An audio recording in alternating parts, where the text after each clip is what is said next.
Welcome to the BAPS Better Living podcast. Thank you for choosing to spend your time with us today.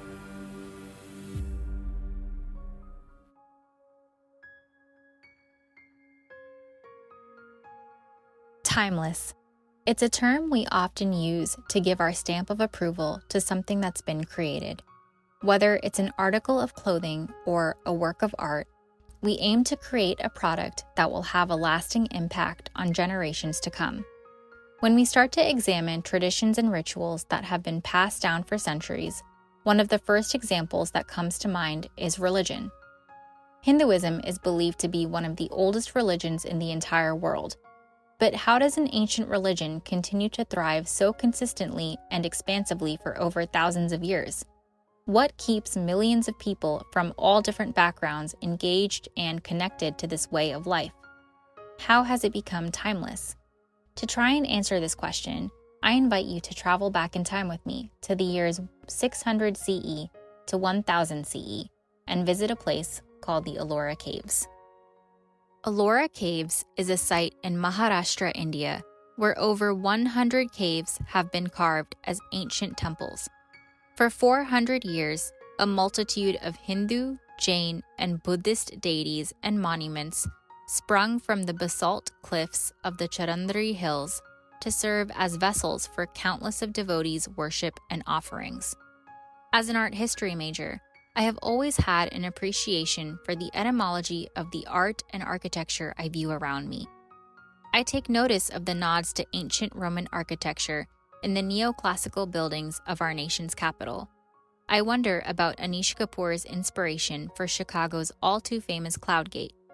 So, in 2017, when I found myself standing in the nearly perfectly preserved ruins of the Ellora Caves, I was transported back over 1,000 years, knowing that for one of the first times, I was in a place from which countless places of worship have drawn inspiration. As I spent the better half of the day wandering through the select caves of Hindu monuments, I saw the remnants of the sculptures of deities Shiva, Parvati, Ganga, and many others echo what was once a likely vivid, lifelike depiction, surrounded by countless detailed carvings of flowers, animals, and groupings of unidentified individuals. I imagined how devotees must have gazed in awe during their daily prayers as their offering of fire illuminated the intricate carvings that artists probably spent painstaking hours to create. I recognized that amidst miles of cliffs in this foreign land, there was still something that felt oddly familiar. The subsequent millennium following the construction of the Ellora Caves manifested many Hindu mandirs. Despite the numerous styles stemming from the geographical regions of the country, there were a few key elements that remained consistent, such as the ancient stone carving techniques originally documented in Hindu Shastras, a dedicated central shrine to the deities, an ode to nature and devotion through intricately carved motifs, and a grandeur presentation of shikhars or domes that would put any modern skyscraper to shame. Despite the advances of modern technology, Hindu mandirs grounded in millennia of Vedic teachings symbolize a universal purpose for paramount peace. Even a mandir as new as the BAPS Sri Swaminarayan Mandir in Robbinsville, New Jersey, which has stood erect for less than 10 years, encapsulates thousands of years of timeless traditions. Its white Carrara marble is the canvas upon which elephants line the perimeter, signifying a strong foundation. Symmetrical floral patterns adorn the sides of the mandir ceilings. Multiple pillars are dedicated to Hinduism's most significant devotees. Deities encircle the diameter of the shikhar, waiting to welcome whoever enters. There are many unique details that make this mandir stand out on its own, yet when I stand inside, I see myself standing in the epitome of Hinduism, the footprint of God. It is the same feeling I have felt when standing in any modern Shikharbad mandir across the world.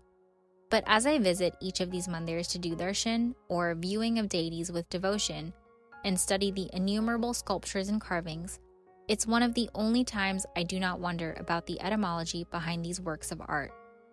With each step I take, I find myself transported across the world and throughout the last 2 millennia.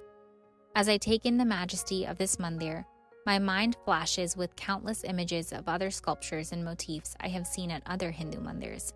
Not exactly the same, yet very similar to one another. The art and architecture of these mandirs, inspired by Hinduism, serve as a symbolic expression of faith, devotion, and philosophy. It is the edifices themselves that have continued to propel this ancient religion into the modern 21st century. They have remained a resounding constant for all those following the spiritual path by creating opportunities for people to connect to God. Although a mandir serves as a place of worship and gathering amongst fellow devotees, its unique aesthetic has grown to capture an even broader audience. As Hinduism continues to spread away from its cultural epicenter of India, it will thrive because of what mandirs have to offer. Even for those who may not identify with Hinduism, many still demonstrate an appreciation for the serenity and divine beauty mandirs evoke. And for those who do, this beauty simply serves to catalyze the connection they feel between themselves and God. When I see the sacred images of God and deities in the shrines before me, I am humbled that I am but one mere speck in the infinite universe. This mandir is simply one of countless mandirs that have been built across time, precipitated solely by their grace. I am one of the countless individuals across generations who have felt the inspiration flowing from the mandir. How can I not find myself even more drawn towards God? A mandir has the power to make anyone feel like they are at the center of peace, sparking moments of authentic inward reflections and connections with what truly matters in life. To me, that is what makes Hinduism timeless.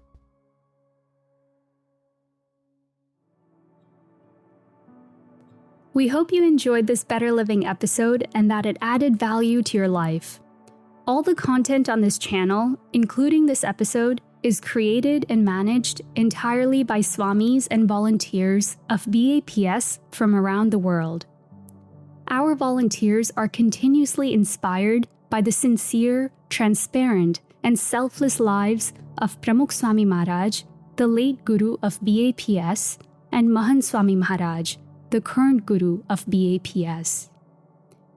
Their character, their teachings, and their service to humanity have inspired millions of people of all backgrounds, faiths, and cultures throughout the world.